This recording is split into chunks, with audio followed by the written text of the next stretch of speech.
안녕하십니까, 이영철입니다. 아메리카 최초 원주민 출발지는 한반도 2부를 시작하겠습니다. 1부에서는 아메리카 최초 원주민이 북미 빙상회랑을 따라 남하한 콜로비스인이라는 400여 년간 유지되던 통솔이 무너지고 베링해 혹은 알류산 열도를 통과해 미주 대륙의 서해안인 태평양 연안을 따라 남하한 동북아시아인의 해안이동설로 바뀌어가는 과정을 소개했습니다. 그리고 빙하기의 인류 이동에 대한 오해와 편견을 극복하기 위해 당시에는 완전한 육지였던 베링해협과 절반 가까운 면적이 거대 초식동물들의 터전이었던 베링해에 대한 종합적인 분석을 하였지요. 이어서 알류산 열도의 자연 환경이 지닌 두 얼굴에 대해 파악하여 동북아시아인들의 이동 루트로 포함할 수 있는지 그 가능성도 살펴봤습니다. 2부에서는 알류산 열도의 온돌 유적과 전 세계 온돌 문화의 비교 분석, 고래뼈로 제작한 마스크, 탈유물 보고서와 한반도 고래 유적과의 관련성, 더불어 국내 최초로 인류가 한반도와 미주 대륙에 도착하기까지의 식량 자원을 빙하시대 최고의 천국이었던 사라진 순다 대륙의 식생 분포도 분석을 통해 추적하겠습니다. 미주 대륙 최초의 원주민이 빙하기의 한반도와 황하대초원의 선주민이었다는 가설에 한 걸음 더 깊이 들어가 보겠습니다. 2007년 7월 29일 과학전문 매체인 피즈 오아르지는 알류산 열도의 어넬레스카 부속섬인 아망락섬에서 기원전 1000년경에 제작된 고래뼈로 제작된 탈의 일부가 발견되었다고 보도합니다.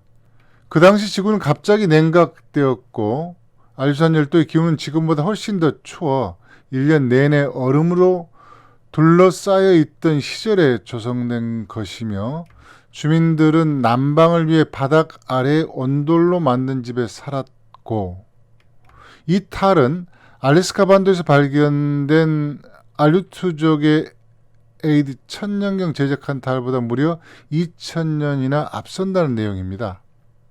좀 더 자세한 내용을 소개하고 있는 알래스카 인문학 포럼이 운영하는 웹사이트 알래스카 역사 및 문화 연구를 보겠습니다. 리크넷 교수는 온돌 유적 주민들이 선사시대 북미 해역에서는 기록된 적이 없는 고래를 잡아먹었으며 큰 눈썹은 코디악 섬의 알리타크 곳에 있는 화강암 바위에 쪼인 얼굴의 고대 이미지를 연상시킨다고 했습니다. 그리고 어넬레스카에서 동쪽으로 500마일 이상 떨어진 곳에 있는 망치돌로 만든 암각화는 지금으로부터 2000년 이상 전에 만들어졌다고 했습니다. 즉 아망락 섬의 고래뼈 탈은 미주 대륙의 남쪽으로 가는 길목에 있는 코디악 섬의 알리탁 곧 고래 암각화보다 1000년 앞서고 베링해에 속한 이젠백 라군과 포트 몰로 지역에서 발견된 고래뼈 탈보다는 2000년 앞선다는 이야기입니다. 알류산 열도의 유물 유적이 더 동쪽의 알래스카 반도나 코디악의 유적보다 최소한 1000년 이상 앞선다는 것은 이동 경로를 추적할 때 굉장히 중요한 포인트가 됩니다. 그러니까 남미 몬테벨데의 미역 등 해초류 유적을 남긴 이주민 그룹과 고래뼈 탈과 고래 암각화를 남긴 그룹은 시기와 이동 루트가 다른 그룹이라는 가설이 성립할 수 있는 것이죠. 배건조 기술과 항해 역량이 매우 낮았던 베링해협이 육지였던 빙하기에 몬테벨데까지 진출한 그룹은 일부에서 소개했던 동해 연안에서 북상의 오츠크해를 돌아 캄차카 반도 북부에서 베링 육교를 시계 방향으로 돌아 알류산 열도 동단에 이르는 육상 루트를 이용했다는 가설입니다. 그리고 동해의 5개 해협이 완전히 물에 잠긴 빙하기 이후에 대형 고래를 사냥할 정도를 배를 잘 만들고 항해 역량이 뛰어난 그룹이 고래의 동선을 따라 1번 혹은 2번 루트를 통해 캄차카 반도에 이른 다음 이곳에서 알류산 열도 알래스카, 캘리포니아로 이동하는 고래의 길을 통과하면서 순차적으로 고래의 유적 유물을 남겼을 가능성입니다. 앞서 소개한 2007년도에 발견 내용을 종합한 논문이 2011년 1월에 북극 인류학 회보에 발표됩니다. 알래스카 동부 알류산 제도 아망락섬의 고래뼈 탈인데요. 보도되지 않은 내용 몇 개만 소개하겠습니다. 이 사진은 논문에 실린 탈의 모습인데요. 남은 조각의 크기로 미뤄볼 때 탈의 전체 크기는 높이 약 19cm, 너비 약 16cm로 추정되고, 탈의 용도는 축제 때의 탈춤이나 종교적인 의식 그리고 연극적인 공연에 사용되었을 것으로 보고 있습니다. 의식용으로 사용한 경우는 행사가 끝나면 파괴한 것으로 추정하고 있는데, 고래뼈로 만든 탈은 내전만 발굴되었지만 나무로 만든 탈은 알래스카 전역에서 발굴되었습니다. 그러나 러시아 점령 후에 기독교에 의해 샤머니즘과 가면극, 탈춤 등이 금지되고 탈은 불태워지면서 문화 전승이 지금은 거의 끊긴 상황입니다. 이어서 같은 해 말에 알래스카 동부 알류산 제도 아망락 다리 부지의 건축과 복잡한 난방 구조를 주제로 한 연구 논문이 발표됩니다. 여기서 난방 바닥의 의미는 온돌 구조로 이해하시면 되겠습니다. 논문은 고래탈 주 저자였던 데이스 S. 로저스를 비롯해 20여 명이 넘는 학자들이 참여했는데요. 발굴팀에는 국내 언론에 여러 차례 등장이 친숙한 스코틀랜드 에버딘 대학교의 리크넥 교수도 포함되어 있습니다. 논문의 개요를 압축하면 1977년부터 2007년까지 알류산 열도 동부 어넬레스카 섬의 기원전 1000년 전후의 아망락다리 유적지를 발굴하는 동안 30개에서 40개의 반지하 구조물 일부가 발굴되었다. 이 주택들 중 상당수는 토막난 형태였지만 약 14채는 상당히 완전한 모습을 유지한 채 있었다. 대부분 아궁이와 굴뚝, 통풍구, 바닥 아래의 통로 등으로 구성된 복잡한 온돌 기능을 갖추고 있었다는 내용입니다. 우측에 소개한 사진들은 2011년 논문에 게재된 것은 아니고 2004년도에 발간된 알류산 아망락다리 유적지 데이터 복구 프로젝트 최종 보고서에 담긴 내용들입니다. 그러니까 1977년부터 발굴이 시작되었고 2004년도에는 이미 267쪽의 상세 보고서까지 발굴된 상황인 것이죠. 특히 주목할 대목은 66쪽인데요.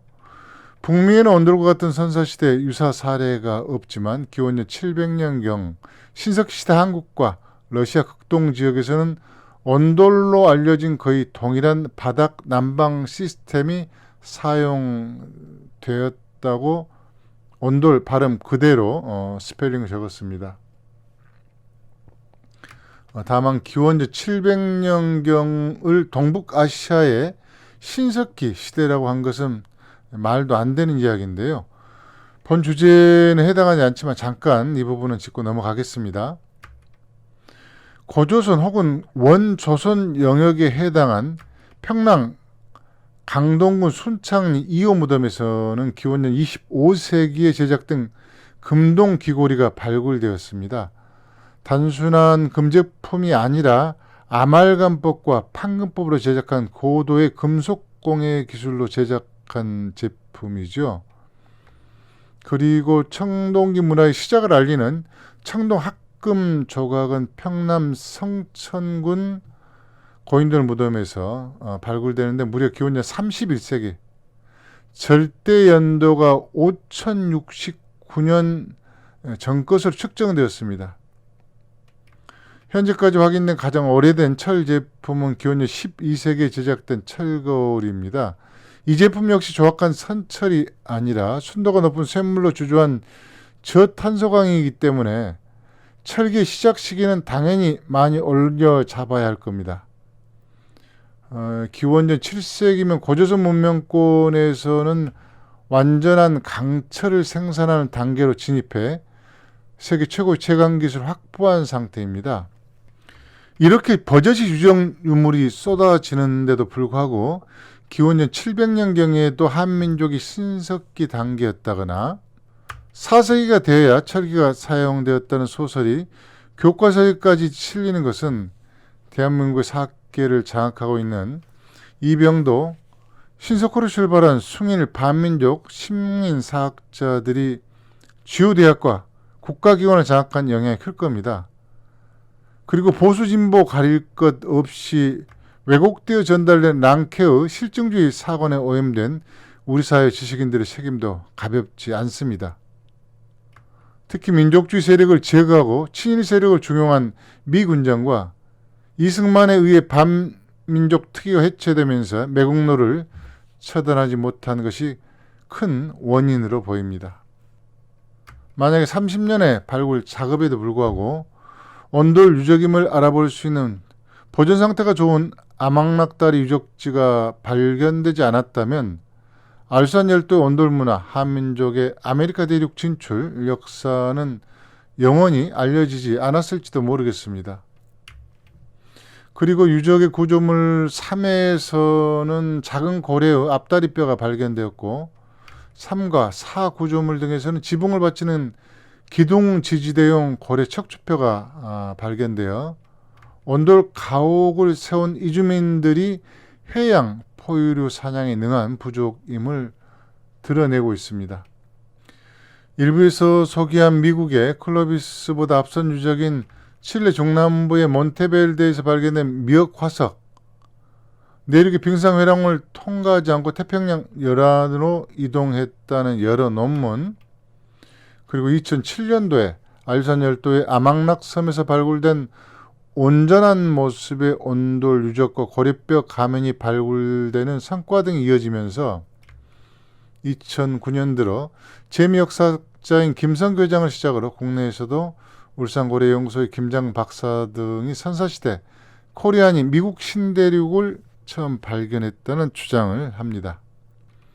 김 박사는 한일 세미나에서 시애틀 서쪽 태평양 해안 지역에 사는 마카족은 울산 방구대 암각화와 비슷한 6에서 9인승 카누를 타고 고래잡이를 한 기록 등을 근거로 제시했으며 언어학과 민속학을 중심으로 한 입체적이고 도전적인 연구는 배재대학교 손성태 교수가 가장 도드라져 보입니다.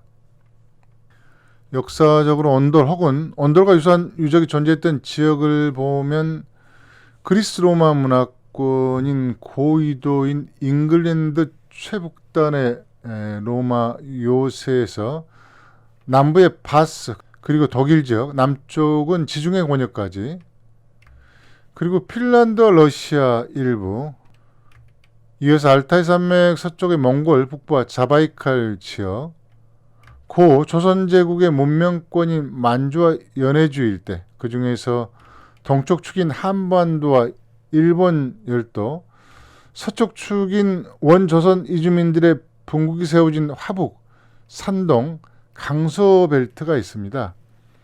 그러나 온돌 문화가 지속적으로 발전하고 확산되어 현재까지도 유지되고 있는 지역은 거의 한반도와 만주밖에 없는 상황입니다. 일본 열도는 잘 아시다시피 잦은 지진과 고온다습한 기후 때문에 온돌 문화는 확산되지 못하고 다다미 그리고 취사와 난방을 겸한 화로 문화가 정착되었고요. 그런데 생뚱맞게도 최고국성빈기에 육로 기준으로 한반도에서 무려 7,000km, 연안 항로를 이용해 쿠릴 열도를 타고 가더라도 역시 7,000km 이상 떨어진 아낭굴라성과 알유산 열도 중부의 아닥섬에서도 온돌 유적이 발견된 것이죠. 위치도 그렇지만 시기는 더 충격적인 수준인데요. 그리스가 기원인 하이퍼코스트와 같은 유사 온돌 유적을 포함하더라도 놀랍습니다. 기온이 따뜻한 그리스 펠로폰네소스 반도의 올림피아에서 4개 층이 실떡처럼 층을 이룬 바닥 난방 시설은 서기전 4세기에서 3세기, 코카서스 산맥 남쪽 조지아 드잘리시의 하이퍼코스트 유적은 서기전 2세기경으로 추정하고 있습니다. 동북아시아에 비해서 상대적으로 기온이 따뜻한 그리스 로마 지역에서 기원한 하이퍼코스트는 주로 대중목욕탕에 물을 가열하는 데 사용되었다고 하죠. 이미지만 봐도 대략 어떤 구조인지 감을 잡을 수 있을 겁니다. 마치 아궁이 위에 솥을 걸어놓고 물을 끓이거나 가열된 물을 보일러 관으로 돌리는 것과 비슷하죠. 이것은 잉글랜드 최북단의 로마이옷의 목욕탕으로 우측이 아궁이고 석조 벽체 좌측이 목욕탕입니다. 매우 과학적으로 진화를 거듭한 한국형 온돌과 다르게 열 효율이 떨어진 하이퍼코스트는 엄청난 연료가 소모되었기 때문에 공중 목욕시설이나 최상류층 주택이 아니면 사실상 건축하기 어려웠습니다. 흥미로운 점은 고급 공중 목욕시설은 탕만 있는 것이 아니라 지금의 우리나라 대형 찜질방처럼 사우나, 마사지실, 탈의실, 냉탕, 그리고 체력 단련실과 온탕 수영장 등이 갖춰진 엄청난 규모의 복합 시설이었습니다. 이어서 동부 지역을 계속 보겠습니다. 고조선 문명의 확산 영향권에 속한 흉노에 진출진 몽골의 울란바토르에서 북으로는 부리아트 공화국의 울란우드의 지역은 서기전 2세기 말의 유적이 발굴되었고, 연해주의 흥교를 중심으로 북으로는 흑룡강에서 남으로는 두만강 유역을 포괄한 원조선 제국의 동부 지역인 단결 크로노프카 문화권은 서기전 3세기경입니다. 유적을 기준으로 온돌의 사용 시기는 서기전 4세기부터 2세기 사이에 시작된 것을 알 수 있습니다. 이제 한반도와 일본 열도로 좁혀볼까요? 두만강 유역은 서기전 3세기, 약산 진달 혹은 원자력 연구소로 유명한 영변 세종리 유적이나 수원 시내의 서호 공원 옆에 있는 여기산 유적도 서기전 3세기경입니다. 그리고 고대 동아시아 지중해 국제무역항인 사천과 남해 사이에 있는 섬인 늑도 유적은 약간 늦은 서기전 2세기로 추정합니다. 일본 열도는 이런 식의 유적은 아직까지는 발견되지 않았고, 가장 빠른 것은 서기 5세기로 추정되는 나라분지의 다카토리초 칸가쿠지 유적입니다.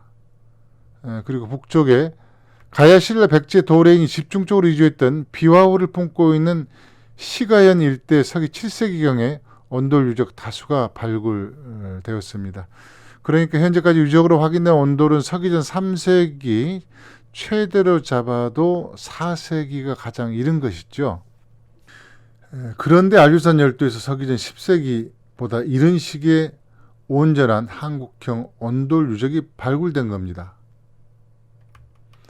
문제는 알유산 열도 온돌 유적으로 원조선 문화권에 속한 사람들의 북미 이주 가능성을 확인했더라도 최초의 아메리카 이주민이 되기 위한 조건은 클로비스 유적이나 남미 유적보다 앞서야하기 때문에 최소한 서기전 15,000년 이전에 북미에 도착해야 합니다. 그렇기에 서기전 1000년경이 건축되었을 것으로 추정되는 알유산 열도 온돌 유적만으로는 황해대초 문화권의 인류가 미주 대륙 최초의 선주민이라는 주장은 성립하기 어려운 것이죠. 때문에 기원전 5000년경에 새기기 시작했을 것으로 추정하고 있는 울산 방구대 암각화에 담긴 한반도 일의 고래사냥 문화와 항해 역량 등에 기반해 이들 한반도인이 북미 대륙에 진출한 최초의 선주민이라는 가설도 만년 이상의 시간차가 발생하기 때문에 한계가 분명해 보입니다.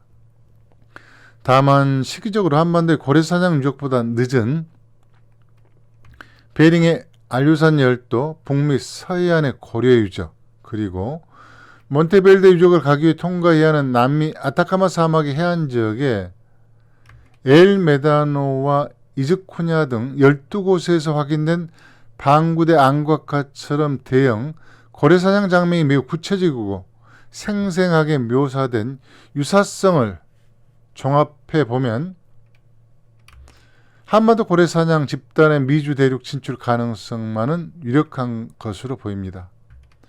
이런 가능성을 높이는 것은 쇠고래로 보이는 회색고래 이동 경로와 한반도와 일본 열도 해역에서 쿠릴 열도, 캄차카 반도와 열도를 고리로 알래스카 고래 사냥 문화가 집중되어 있는 북미 서부 해안을 따라 해안 이동설의 중요한 포인트인 LA 앞바다의 산타로사를 지나 바칼리포르니아 반도까지 벨트를 잇는다는 점입니다. 귀신고래로 불리는 쇠고래를 중심으로 한 한반도 주변의 고래 연구와 취재는 그동안 다양한 성과가 있는 것으로 보입니다. 또한 국제공조를 통한 연구와 연구 장비의 발달 덕분에 회색고래의 서식지와 이동 경로 등이 점차 명확해지고 있습니다. 보시는 지도는 칠레의 아타카마 사막지대에 집중 분포한 고래 암각화 유적지대와 최대 기온연 16,500년경의 다시마 미역 식량 유적이 발굴된 몬테베르데 위치입니다. 이 지도를 대왕고래 5마리를 유성 추적한 피어제이에 게재된 논문과 비교해 보면 가장 서쪽에 녹색선에 해당하는 한 마리를 제외하면 원형의 몬테베르데에서 사각형의 갈라파고스 제도로 흐르는 먹이가 풍부한 칠레 연안의 훔볼트를 끼고 서식하는 것을 확인할 수가 있습니다. 더 종합적으로 조사한 2022년 최근이죠. 네이처지에 소개된 칠레 훔볼트류의 5종의 고래류 분포 패턴 지도인데요. 좌측부터 참고래, 대왕고래, 향유고래, 흰배 낫돌고래, 참돌고래 순입니다. 훔볼트류 덕분에 다양한 고래가 서식하고 있는 것을 잘 보여주고 있는 연구 결과인데요. 칠레 연안의 고래가 풍부한 것처럼 한반도 연안도 일제강점기를 겪기 전까지는 엄청난 고래의 서식지였죠. 사실상 일제가 대한제국을 통제하고 있었던 1903년부터 약 40년 동안 한반도 근해에서 학살당한 대형 고래는 기록된 것만 약 8,300마리에 이릅니다. 그러니까 6층 아파트보다 크고 아프리카 코끼리 10마리를 합친 것보다 더 무거운 참고래를 비롯한 대형 고래만 최소 1만 마리 이상 죽임을 당했다는 것은 그만큼 한반도 해역에 고래가 많았다는 의미인 거죠. 세계 최고의 선사시대 고래 암각화인 울산 방구대를 포함해 여러 고래 유적이 출현한 생태적 배경이라 하겠습니다. 동해의 고래가 워낙 유명하다 보니 종종 오해하는 경우가 있는데 대형고래는 흑산도 앞바다는 물론이고 산동반도 이북을 포함해 남해와 서해 전역에도 엄청난 개체가 서식했습니다. 여러 연구 성과물을 종합하면 빙하기에 모두 육지로 연결되어 있었던 대만 서쪽의 남중국해부터 한반도 오츠크해 구간, 알류산 열도, 밴쿠버 연안, 캘리포니아 해류로 이어지는 구간, 라틴 아메리카 서해안을 지나 훔볼트 해류로 이어지는 구간이 거대한 대형 고래 생태계와 고래 사냥 문화 벨트로 연결되어 있는 것이 확인되었습니다. 두 가지 가설인 온돌과 고래 사냥 유적은 한반도 이내 미주 대륙 진출 가능성은 확인하는 데 의미가 있었으나 시기적으로는 한계가 있었죠. 그래서 추가로 인류의 이동 환경, 이동 루트를 반영한 식량 자원과 한반도 이내 음식 문화 등에 대해 추가로 살펴보겠습니다. 시선을 인류 초기 확산 과정으로 잠시 돌려보겠습니다. 육식 연대기 시리즈 3부작에서도 언급했듯이 인류사 초기에 인간의 이동 확장이 가능했던 것은 이동에 유리한 신체 변화와 더불어 이동 중에도 식량 확보가 가능했기 때문인데요. 동물 사냥은 성공률이 낮고 반면에 식물은 지천이 널렸기 때문에 인류의 이동의 기한 정도는 식물이 압도적으로 높을 거라고 생각하기 쉽습니다. 그런데 김병만의 정글의 법칙이나 생존게임을 보면 초원이 아닌 다양한 식물이 있는 숲이라도 먹을 수 있는 음식을 찾는 것이 쉽지 않다는 것을 알 수 있습니다. 식물은 바나나, 코코넛, 파파야, 파인애플 등 잘 노출된 열매가 거의 전부라 할 정도인데 익혀 먹는 카사바, 얌 등의 뿌리 식물도 외진이 찾기란 대단히 어렵지요. 식물의 독성이 거의 없는 고기도 지역이 아니면 현지인의 도움 없이는 예시한 극소수 식물에 다른 것을 잘못 섭취하는 것은 때로는 목숨까지도 걸어야 하기 때문에 먹는 장면이 거의 등장하지 않습니다. 식물과 버섯류는 자신을 보호하려고 가시를 만드는 것 외에도 독성을 생성해 일종의 화학전으로 방어하도록 진화를 하는 경우가 많기 때문인데요.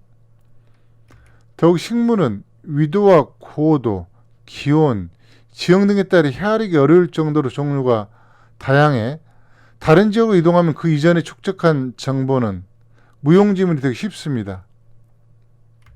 이렇기 때문에 식물과 버섯 위에 의존한 인류의 이동은 매우 더딜 수밖에 없었을 겁니다. 또한 식물은 열량이 낮기 때문에 열매나 잎, 줄기 같은 것만 먹고 버티기 위해서는 엄청나게 많은 양을 오랫동안 먹어야 하는 악순환의 연속이 될 수밖에 없는데요. 등치가 있는 초식동물들의 평균 수면 시간이 서너 시간 정도밖에 되지 않은 이유도 체구에 맞는 열량을 채우기 위한 먹이 활동 요인이 절대적입니다. 물론 수면 시간은 천적의 유업 요인도 작용하지만 천적이 없는 코끼리 역시 수면 시간이 2시간 정도밖에 되지 않는 점을 감안하면 천적보다는 먹이의 영향이 절대적이라고 보입니다. 반면 육식동물은 휴식과 수면 시간이 많습니다. 천적이 없는 최상위 포식자들은 어떨까요? 사자는 약 14시간, 호랑이는 16시간을 자른 어린아이와 수면 시간이 비슷하다고 합니다. 겨울에 식량을 확보할 수 없는 환경에서 곰이 동면하는 것도 결국 열량 문제인데요. 그러니까 기후 환경이 바뀌어 겨울에도 영양분을 섭취할 수 있다면 동면을 할 이유가 없겠지요. 덤불과 열매가 많은 숲의 나무 위에서 살았던 인간의 조상들이 서서히 기온이 떨어지고 건조해지면서 숲이 줄어들고 초원이 확장되자 지상으로 내려와 살게 되는 과정은 많이들 아실 겁니다. 이들 역시 땅에서 살기 시작한 초기의 오랜 기간은 초식동물처럼 온종일 식물을 먹는데 대부분의 시간을 쓰는 악순환이었다고 합니다. 주목할 점은 불사용했던 호모 에렉투스가 아프리카를 최초로 출발한 기원전 150만 년경이면 이들의 사냥 능력이 상당한 수준에 이르렀다고 하죠. 엄청난 속도로 달리는 작은 가젤도 조직적인 머리와 매복 그리고 장거리 추격으로 사냥에 성공하는 경우도 있었다고 하니까요. 식물과 달리 고기는 아프리카의 가젤이나 외만주의 술록 혹은 베링 육교의 매머드나 낙타 가릴 것 없이 먹을 수 있다는 장점이 있습니다. 더욱이 맛도 맵거나 쓰거나 떫거나 시지 않고 상대적으로 균질하죠. 그렇기 때문에 인류는 사냥감이나 대형 동물의 이동에 맞춰 한 번도 가보지 않은 지역에도 진출하는 데 유리했던 겁니다. 그러나 사냥 성공률이 늘 낮았기 때문에 거대 동물이 많은 스택과 툰드라 등 일부 환경을 제외하면 목축 시대가 시작되기 전까지 고기는 결코 주식이 되기 어려웠습니다. 사냥 성공률이 20-30%인 맹수도 거의 굶주림의 연속이라는 점을 생각하면 쉽게 이해가 될 것 같습니다. 한 발 더 들어가 최근 학설을 보면 현생 인류인 호모 사피엔스가 아프리카를 출발한 첫 시기는 약 12만 년 전입니다. 그런데 최후 빈기는 그로부터 8,500년 후인 11만 5천 년 전에 시작되어 11,000년경에 끝났기 때문에 인류가 전 세계로 이주한 10만 년 기간은 매우 춥고 건조한 빙하기였습니다. 때문에 빙하기였던 이 시기에 식량 자원에 대한 분석을 위해서는 반드시 식생 분포도 파악이 필요한데요. 인터넷 고고학 11호에 발표된 이 지도를 보신 분은 거의 없을 것 같은데 지리정보 시스템에 기반한 마지막 최대 빙기의 세계 식생 분포도입니다. 이해하기 쉽게 항림에서 제작했습니다. 아프리카는 현재보다 약간 시원했지만 지구 물의 대부분이 빙상에 갇혀 건져진 결과 사하라 사막과 나미부 사막은 면적이 거의 2배로 확장된 상태입니다. 놀라운 것은 열대 우림 지역인 적도 부근조차 사바나와 열대 초원으로 숲이 거의 없어 인간이 살기에는 매우 좋지 않은 환경이었습니다. 시선을 북쪽으로 옮겨보겠습니다. 이란과 터키는 5번 열대 사막, 18번으로 표시된 그리스 등 남부 유럽은 많지는 않지만 삼림 대초원 지역인데 그 이북은 지금의 툰드라보다 건조하면서 풀이 많은 초원 툰드라와 빙상 등으로 매우 추웠습니다. 영국도 빙상으로 유럽과 붙어 있었던 시절이죠. 거대 초식 동물이 많았기 때문에 상대적으로 육식 문화가 발달했을 것으로 추정 가능하겠죠. 이번에는 동남아에서 동북아까지 보겠습니다. 인도 중심 지역은 건조한 열대 초원이지만 그 동쪽은 필리핀까지 몬순 지역, 건조한 삼림, 열대 우림이 섞여 있는 지구상에서 가장 살기 좋은 환경이었습니다. 지금보다 해수면이 120m 이상 낮은 시기였기 때문에 인도차이나 반도와 인도네시아는 하나의 육지로 이어진 지상 천국과 같은 순다 대륙이 펼쳐진 그 시기였습니다.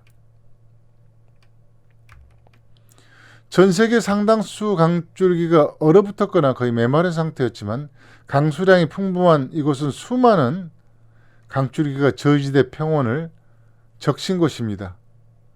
지금부터 최소 16,000년 전, 최대 27,000년 전에 건축된 피라미드라는 논란의 군웅파당 유적이 서로 사실이 아니라도 이 비옥한 순다랜드는 당연히 당대 최고의 문명이 꼽힌 지역, 문명의 요람이 분명해 보입니다. 열대우림과 몬순 숲으로 둘러싸인 열대 초원의 규모는 방콕 앞바다에서 발리까지 직선거리만 2,900km입니다. 이 거리는 서울에서 베트남 하노이 구간보다 훨씬 더 넓은데 동서폭도 2,500km로 서울에서 바이카로스 구간보다 200km 이상 더 먼 거리에 해당합니다. 어마어마한 넓이죠. 빙하기 인류 문명의 센터에서 폭이 최소 200km 이상인 막힘없는 해안 고속도로를 타고 약 3,000km를 가면 황해 대평원에 이릅니다. 지형적 특성과 식량자원을 고려할 때 실제로는 이렇게 이동할 수는 당연히 없겠지만 해가 뜨는 동쪽을 향하여 하루 5km를 이동한다고 가정할 경우 600일, 최대 2년이면 도달할 수 있는 거리인데요. 사막과 스텝, 빙하와 툰드라 같은 식량 환경에서는 이런 가정 자체가 불가능할 겁니다. 구체적으로 베트남에서 홍콩, 대만, 한반도로 이어지는 구간의 식량 환경을 보면 노란색의 좁은 회랑 구간은 사바나와 유사한 열대초원입니다. 이 범례를 참조하시면 되겠죠. 그 위의 장강 이남 산지 18은 숲과 초원이 어우러진 삼림 대초원이고 중간중간 섬처럼 있는 12번은 방건조 온대 삼림 또는 관목림 지역이 해당됩니다. 한반도와 육지였던 황해 그리고 서쪽으로 관중문지까지의 22 지역은 영 강수량이 300mm 미만의 건조한 대초원 지역입니다. 그러니까 지금의 몽골 초원 벨트가 1000km 이상 남하한 상태로 이해하시면 쉽겠습니다.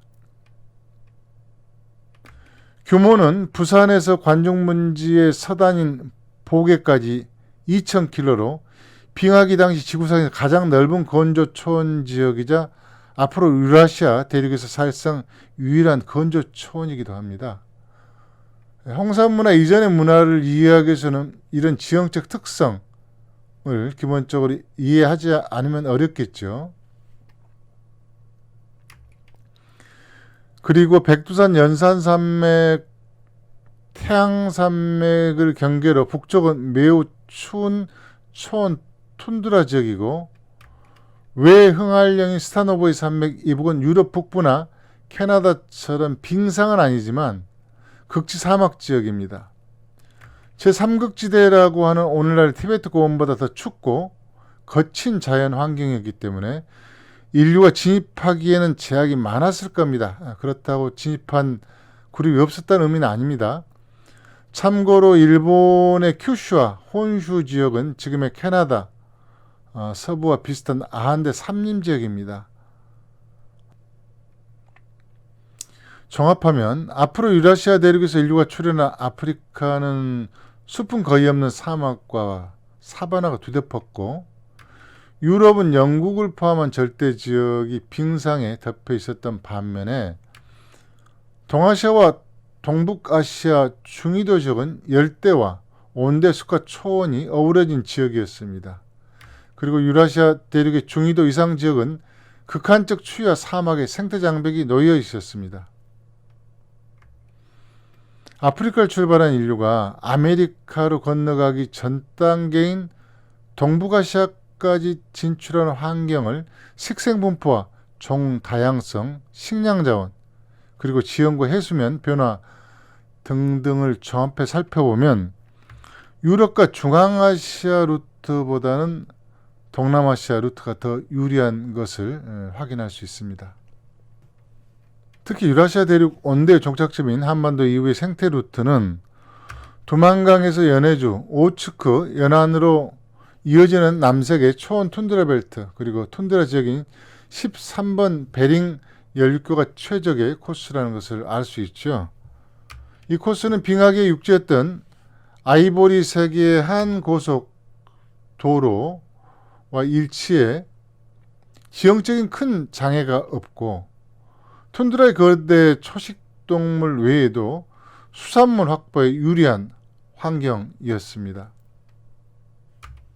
인류 이동 과정에서 식물은 채집이 쉬우나 먹기에는 위험 요인이 많고 열량은 낮으면 맛도 천차만별이었죠. 반면 동물은 사냥하기는 어려웠으나 무독성이라 안전하고 열량이 높고 맛도 균질하다는 장점이 있어 인류는 대체로 채집과 수렵을 병행했습니다. 그런데 채식과 육식 외에 인류 이동사에서 특히 중요한 제3의 식량 자원들이 있습니다. 순다 대륙부터 베링 육교까지 해안고속도로에서 확보가 쉬운 폐류를 포함한 연체동물입니다. 시간 관계상 제3의 식량 자원에 대한 분석은 3부에서 이어가겠습니다. 끝까지 시청해 주셔서 감사합니다.